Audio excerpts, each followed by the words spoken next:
Boa tarde, amigos e amigas. Nós estamos hoje iniciando o nosso segundo vídeo.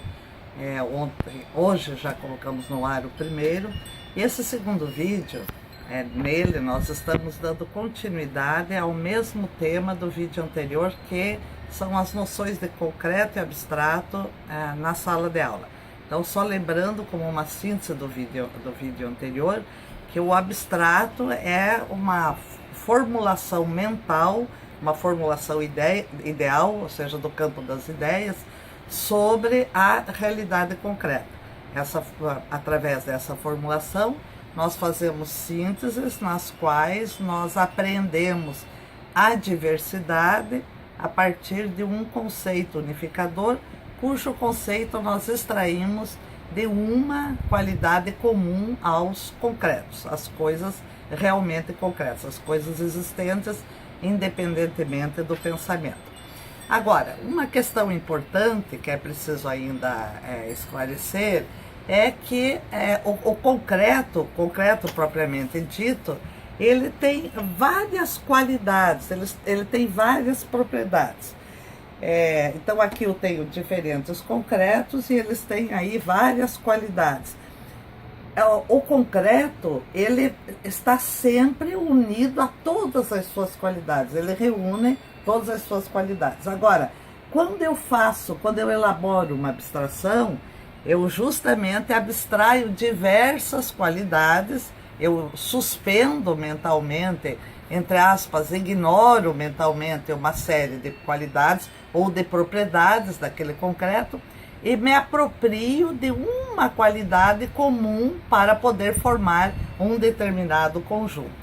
Vejam, então, uma qualidade, ela pode ser da mesma forma atribuída a vários concretos diferentes, sejam da mesma espécie, sejam de espécies diferentes. Então, por exemplo, eu posso pegar caneca e, embora elas sejam diferentes, atribuir-lhes o mesmo conceito de caneca, porque eu as unifico por uma qualidade comum, que é serem um pequeno recipiente de uso doméstico, por meio do qual nós bebemos o líquido.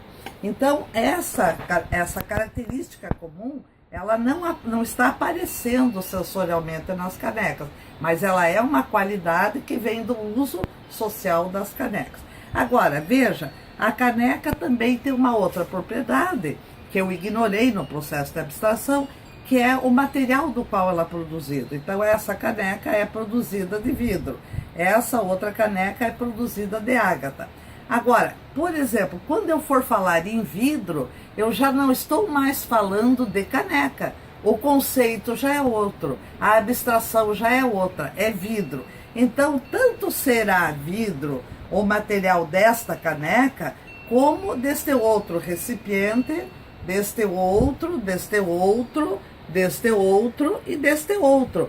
Todos esses recipientes, eles são diferentes entre si e obedecem a conceitos particulares diferentes. Mas eu posso unificá-los a partir de uma propriedade comum, que é serem produzidos por meio de vidro, com vidro. A matéria da qual esses objetos todos é feita é o vidro.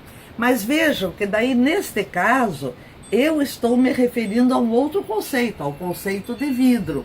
Então, quando eu me refiro ao conceito de vidro, eu posso até dizer: a caneca é feita de vidro, o pratinho aqui de sobremesa é feito de vidro, o copo é feito de vidro, a taça é feita de vidro.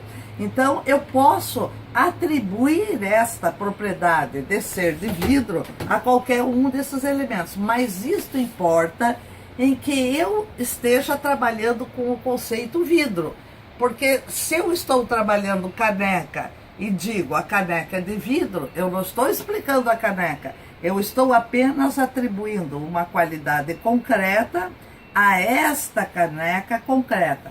Então, uma questão muito comum na sala de aula é os professores confundirem o material dito concreto no sentido de não extraírem dele ou não adequarem a ele o conceito que se está solicitando, que se está operando. Por exemplo, se eu mostrar isso aqui para uma criança, eu posso estar vendo aqui vermelho. O meu foco na aula será a cor vermelha. Eu quero chamar atenção para o vermelho. Mas a criança vai ver o quê? Um copo, uma caneca. Ou eu posso estar vendo aqui um círculo. Vamos supor que eu, em sala de aula, queira dar um exemplo de círculo. Então, eu vou dizer para as crianças, olha, isso aqui é um círculo. A criança vai olhar e vai ver o quê? Objetivamente, sensorialmente, ela vai ver um bocal, a boca de uma caneca. Ela não vai ver círculo, porque círculo já é um conceito que está na cabeça da professora. Por isso, ela pode ver aqui o círculo, mas a criança não vê. Por quê? Porque o conceito de círculo independe da caneca. O círculo existe também por ele mesmo, independentemente da caneca. E o que então seria um círculo? Um círculo é uma figura geométrica onde, a partir de um centro, eu tenho as bordas todas com a mesma distância, com distância igual em relação ao centro. Então, eu tenho um epicentro e a borda toda dista, tem exatamente a mesma distância de cada ponto dessa linha circular ao centro, existe exatamente a mesma distância. Então, a questão do concreto, se o professor não tem noção muito clara de que conceito ele quer discutir com aquele material dito concreto, ele mais confunde a criança do que auxilia. O material concreto muitas vezes dificulta a compreensão da criança porque ela está vendo o concreto. O que você vê aqui? O que você vê aqui? Uma canequinha vermelha. Não, aqui, o que você está vendo? Eu estou vendo, continuo vendo a canequinha, a boquinha azulzinha. Não, aqui. Aqui é a bundinha da caneca. Veja, a professora quer que a criança, nesse caso, obviamente que eu estou aqui fazendo um exagero, mas a criança quer que ela veja algo que ela só poderá ver depois de dominado o conceito. Então, eu não posso exemplificar o círculo pela caneca antes que a criança tenha o conceito de círculo. Da mesma forma, tomemos um outro exemplo. Vejamos aqui outro exemplo. O exemplo de água. Então, temos aqui um pouquinho de água potável, né? Uma água potável. O dicionário que eu tenho aqui, ele tem uns 9 conceitos de água, mas eu já vi outro dicionário que tem 28 conceitos de água. Uma mesma palavra pode albergar, né, vários conceitos diferentes. Mas vamos ver aqui o que a água diz, o que o dicionário diz sobre a água e como isso cria um embaraço para a compreensão da criança. O dicionário diz aqui: água, líquido incolor, inodoro, insípido, essencial à vida. Fórmula H2O. Líquido incolor, inodoro, insípido. Incolor sem cor. Inodoro, que não tem cheiro. Insípido, que não tem sabor, não tem sal. Essencial à vida. E eu pergunto, então, se a água do mar não é mar, não é água. A água do mar não seria água, porque ela não é insípida. Logo abaixo, o próprio dicionário diz assim: água doce, que contém baixo teor de sais, especialmente a de rios e lagos, em oposição à água dos mares ou água salgada.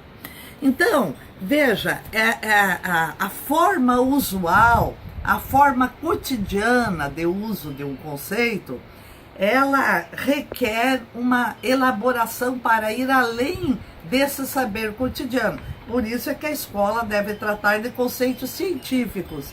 E é fundamental que a professora saiba fazer este trânsito do conceito cotidiano, que é aquele que a criança já traz de casa, não precisa nem ser ensinado pela escola, fazer o trânsito desse conceito cotidiano para o conceito elaborado, para o conceito científico. No caso da água, então, um composto, uma composição química aí de fórmula H2O, duas moléculas de hidrogênio e uma molécula de oxigênio. Isso efetivamente é que constitui água.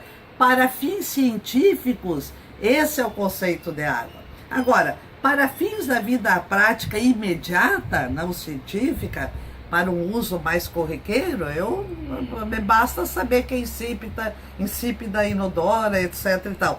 Mas vejam, quando eu digo que a água é insípida, inodora, não sei o que lá, eu estou descrevendo propriedades da água, eu não estou dizendo o que ela é.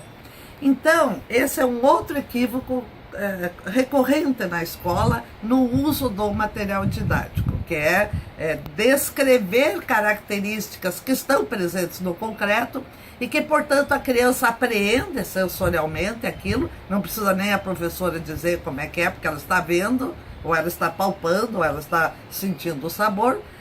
Então, a professora somente dá nomes mais sofisticados para aquelas qualidades concretas que a criança já está percebendo sensorialmente.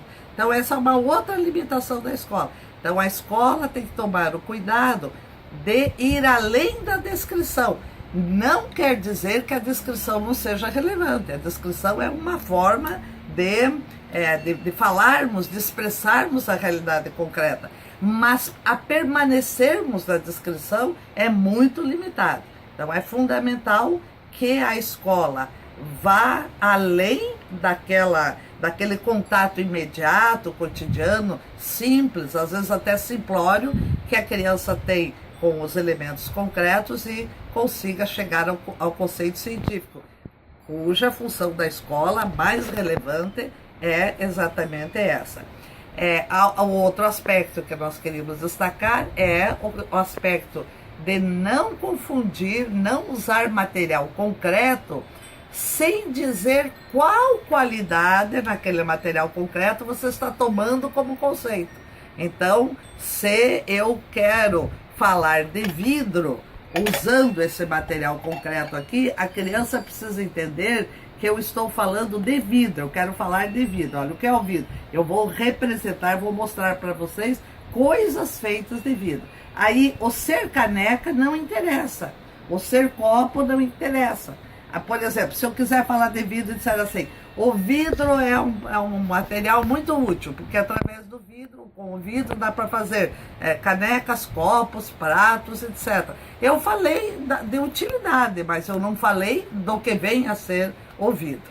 Para isso eu teria que, inclusive, representar, ou demonstrar, ou comentar como é feita a produção do vidro.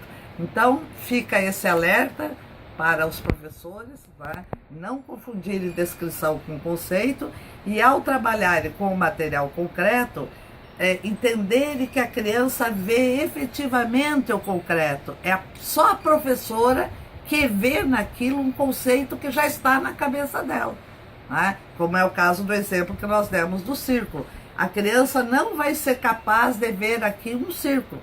Ela pode dizer até, estou vendo uma bolinha, e a bolinha não é, nós sabemos que uma bolinha não é círculo. Estou vendo um redondinho, e não é esse o conceito que eu quero trabalhar. Então, professores, lembre-se sempre, a criança vê exatamente o concreto.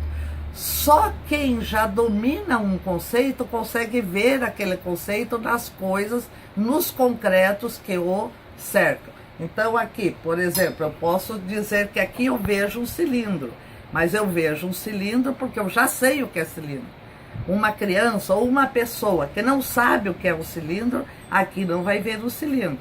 Vai ver um copinho, uma canequinha de louça branca com desenho, etc. Ela vai ver a aparência concreta da coisa. Conceitualmente, ela só vai passar a ver no momento em que a sua consciência já detiver esse conceito. Aí ela olha para os lados e já imediatamente pode aplicar esses conceitos a múltiplos concretos que estão ao seu redor. Hoje nós trataremos apenas essa questão, mas nós continuaremos ainda discutindo concreto e abstrato, porque nós queremos chegar no famoso material concreto da matemática, que é um material extremamente abstrato. O material dito concreto da matemática, ele é extremamente abstrato. Então, é preciso, ele é útil, mas é preciso tomar cuidado, saber usá-lo adequadamente.